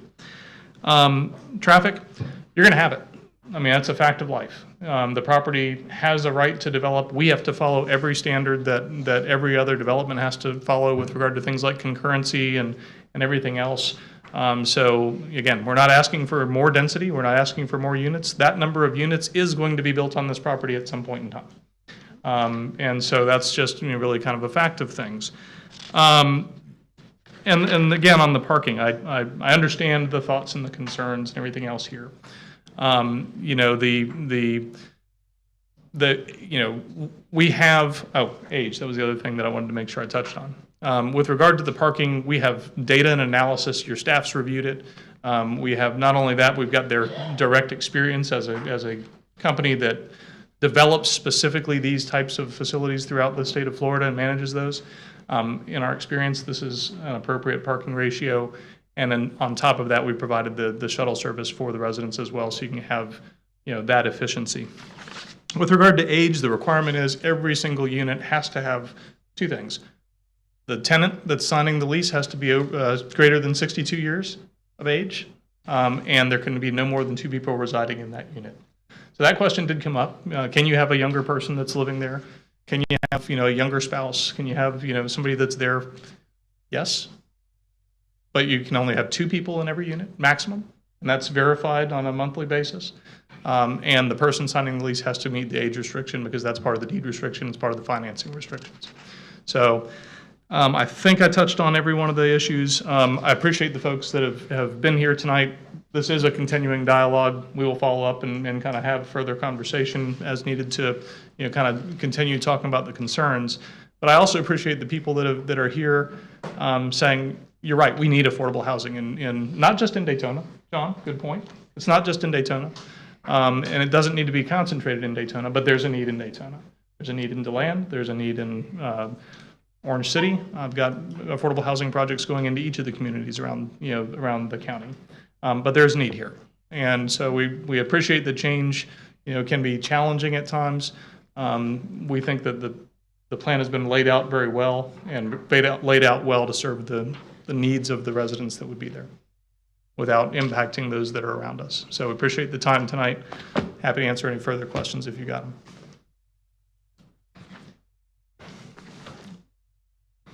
Anybody else?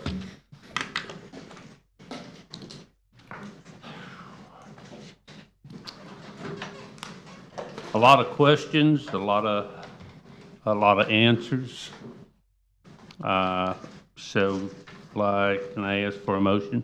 Motion to approve agenda item 4B, Plan Development General Rezoning, Lakewood Senior Housing, DEV 2023-587. Could I hear a second? I will second it.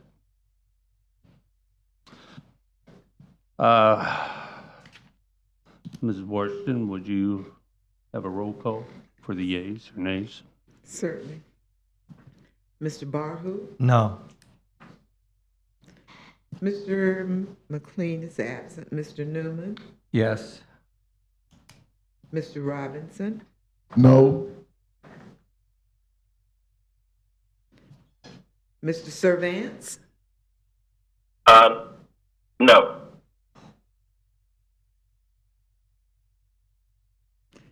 Mr. Weatherholtz? Yes. Ms. Washington? No.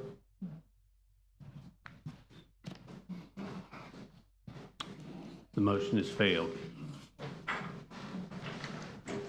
Again, we appreciate all your time this evening, and we keep working on it as we move forward. Yeah, thank you so much. Thank you. Thank you, sir.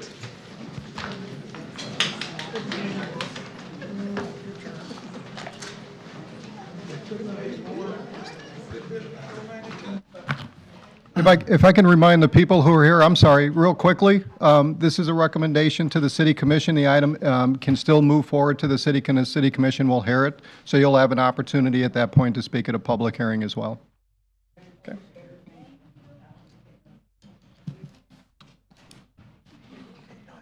Oh.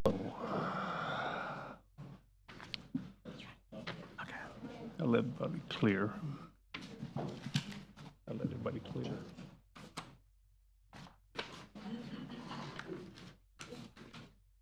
Mm-mm.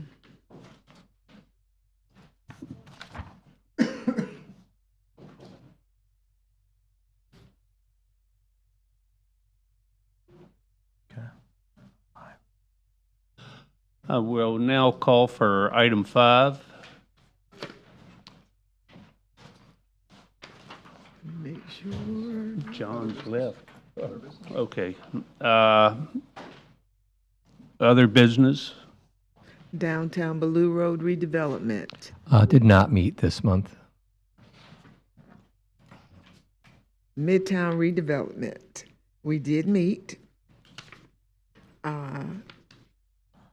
I have notes here. I've got paperwork everywhere. But we did meet, and it was an excellent meeting.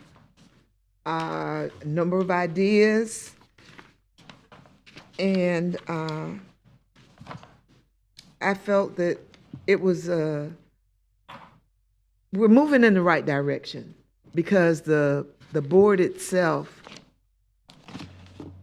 had danced around issues that needed to be dealt with, but the meeting seems to come together and talk about the betterment of the area.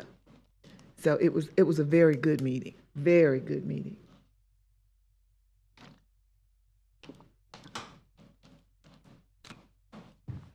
Shadow. Yep, that was it. The Beachside Redevelopment Board. We had a lot of discussion about parking.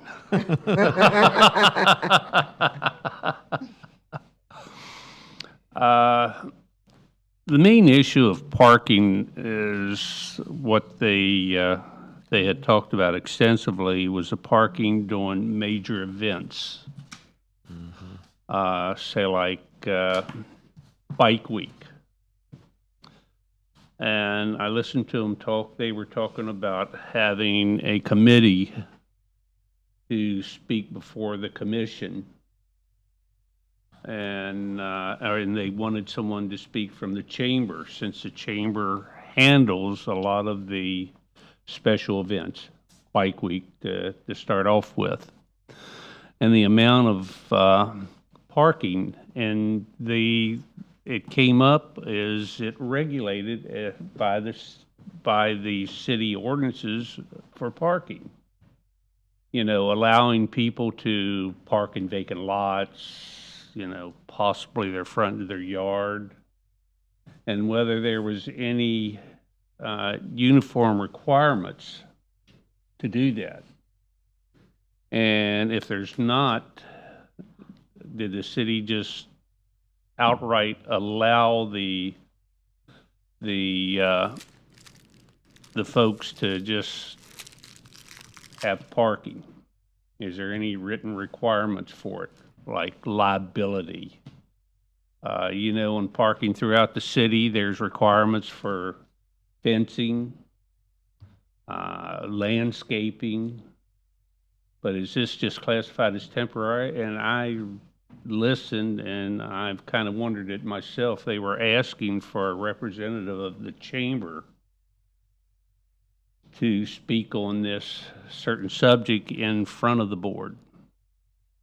And so the chambers responded, you know, what questions would be asked and different things. And so how that's come about, I really don't know at this time. But I think that when special events are coming, you know, we have a parking problem. I think a lot of the issues could be resolved personally with myself. is more parking decks. Flat parking is a thing of the past, especially with a growing population. You know, I sit here and listen to some of the comments about parking, and it's always going to be an issue. You know, you can put up as many signs as you want, and they still park. You can tow it away, but I thought it was a good comment. I thought that possibly they should have a representative to talk to the commission about it, or after the chamber comes to address the board. That would be something good. And that's mostly what it was, but it's every time that we come up here and there's a development, parking. The more flat parking that every development has, there's never going to be enough parking. Not unless they have deck parking. We have it downtown. We have it everywhere. The hospital, I go early, so I don't have a parking problem. But just look at the parking area that they have. I'm sure that they have it in the back of their minds for development, for deck parking. But I think it's something the city should look at when developers approach us and think about that. And that's my comment for the day. Anyone else? Affordable housing? Public comments? John?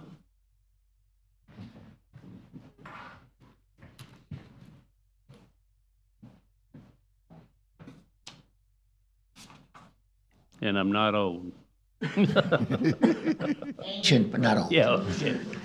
John Nicholson, 413 North Grandview Avenue. Something popped up. I was at a affordable housing meeting. There's a gentleman pushing container homes, all right? He says, I can't put it anywhere. Dennis says, oh, he can put it everywhere. So Dennis says, well, you got to just follow the rules. Well, he's saying, well, I'm trying to follow the rules, but I can't match the rules. So although we allow container homes, they can't go anywhere because our rules say they can't go, because you have to have setbacks, you have to have this, that, and the other stuff. So my question is there a time or a place that we can say the housing comes first? You bring me a plan, and if we like it, you can build it, all right? There's a property going on Halifax, $1.3 million. I'm not fond of it, but it's built like, it's 3 times the size of my house. Bing, bing, bing, bing, straight back. Walls are straight up, 10 feet from the property line. But at 1.3 million, it doesn't going to bring down the property values, all right? So when we do something in an older community, there should be the availability of having all kinds of unusual homes, townhomes on properties that don't necessarily have townhomes. They have single-family homes. You put 3 townhomes or 4 townhomes, because otherwise, a lot of the property doesn't increase in value. You lose density. People tear down homes left and right, go to Midtown. There was a problem. I drove all the streets of Midtown and got 2,000 vacant lots. That doesn't help the businesses in that area. They need bodies nearby to shop in their stores. So it's a catch-22. Do you allow a little leeway to get bodies back in there? Or do you say, oh, no, we want the best for the neighborhood, and nobody buys because they can't build what they want to build? So I think, look at what they want to build. If it's attractive and it's neat and it increases the value of the property and it doesn't hurt the neighbors, because I don't need 6,000 square feet. I don't need 10 bedrooms and 7 baths anymore, all right? So what do I do with my property? All right? So what happens with my neighbor? A $300,000 house, they put $150,000, it's now worth $850,000. They improve the value. And that's what I think we need to do. Look at what our rules and regulations are and allow people to come in and say, this is what I would propose. And And at that point, because they're not going to propose anything if the rules say you can't do it. Well, if somebody told me you can't do it, then, okay, I'll go somewhere else. Or I'll try something else. So having the land development code say X, Y, and Z, one, I don't know it from a hole in the wall. Look at that book, I can't recite it. Thank you very much. Any staff comments? Board comments? How about one for one? Mr. Robinson? Thank you, Mr. Chair. I agree with everybody. I am a proponent of affordable housing. I agree that there is a need, but when we're building and we're allowing growth, our job is to manage the growth, to look at the diversity, look at the historical perspective, look at our neighborhoods, and see the direction in which we want to go. Every city has a need, and just to ignore the history, the diversification, the current residents' concerns, we cannot ignore it. We have to take everything into consideration. And yes, every property owner has the right to develop their property. That's why they bought it. But in looking at some of the developments and where they're building, we ought to look at the neighborhood. We ought to look at what the neighborhood looks like, and does that particular development or application fits in the neighborhood, so we can maintain some kind of stability. Growth does not mean allowing or giving allowance to everything that comes in. That's not growth, that's chaos. And if we're going to raise a family, or says this area, Daytona Beach, is for family, and we want diversity, we want to be affordable, right? We have to be more cognizant of our neighbors. We are their voice. And even though that we said, oh yeah, and I agree, there is a great need. And I would be the first one to go out there in a street corner and says, yeah, we need affordable housing. But what kind of housing that are we going to allow into the neighborhoods? We don't want to destroy our neighborhoods. What kind of projects are we going to build in our city? How does our city grow, and what are the rules? And how do we grow and manage the growth so it doesn't become a concrete neighborhood? So that in the future, we're building for our children. We're almost at the age where we're retired almost. But look at the future and see, is this what we want it to look like? And what happened to our neighborhood? And remember that we are the voice of our neighbors. Thank you. If I can just echo a little bit, Mr. Robertson's absolutely correct. All along LPGA, Williamson, there are 2 stories, not 2 stories, 3 stories, 4 stories, 5-story building. That will fit more in that demographic area than where it's actually requesting Jimmy in. It's easy, we could stick it on the beach side. Somebody wants it on the beach side because of the neighborhood and what they have there. So we can go back and forth to where it should be, what's more appropriate, where you have the landscape that has the 3 and 4 and 5 stories, if you want to put a 4-story building out there.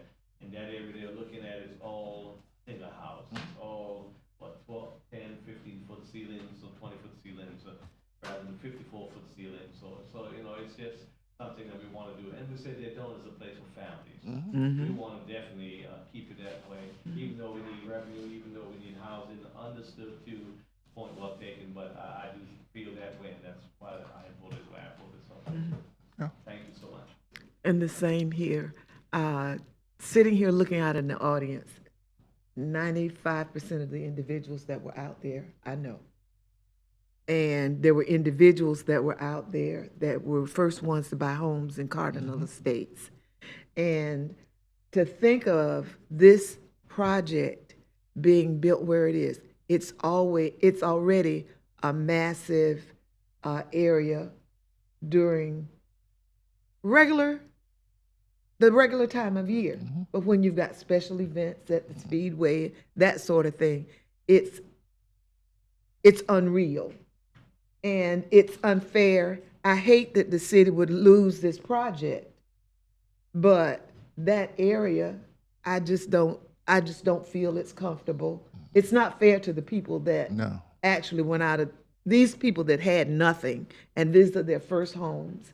And when you talk about these dry ponds, after being flooded 4 times and being out of my house for 8.5 months because of the weather last year, I'm sorry, I just can't see it.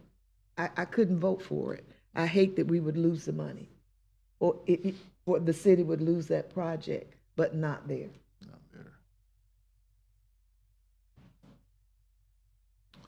Anything else? I just want to oppose that view and say that I feel like they adequately addressed all of the issues that people had, but no one wanted to listen to that. The height at a distance was addressed, and addressed very well, because that project could have gone in at a lower height, but been right up to the edges.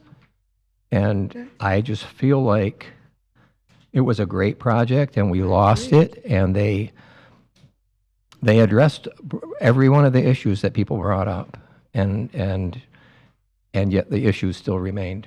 So I don't understand that, but that's why I voted for it, because in spite of the issues that people had, I felt that those had all been addressed within the project. I think they did a wonderful job designing it. And it almost felt like nitpicking to me to stop it from being built in their neighborhood. I have a much worse one in my neighborhood, but it's not really a problem. You know, we have a low-income 55 and up community in a large building in my neighborhood. It's fine. You know, I really don't understand the rejection of it as far as it's a residential building in a residential neighborhood. So that's all I have to say. Thank you, and this meeting is adjourned.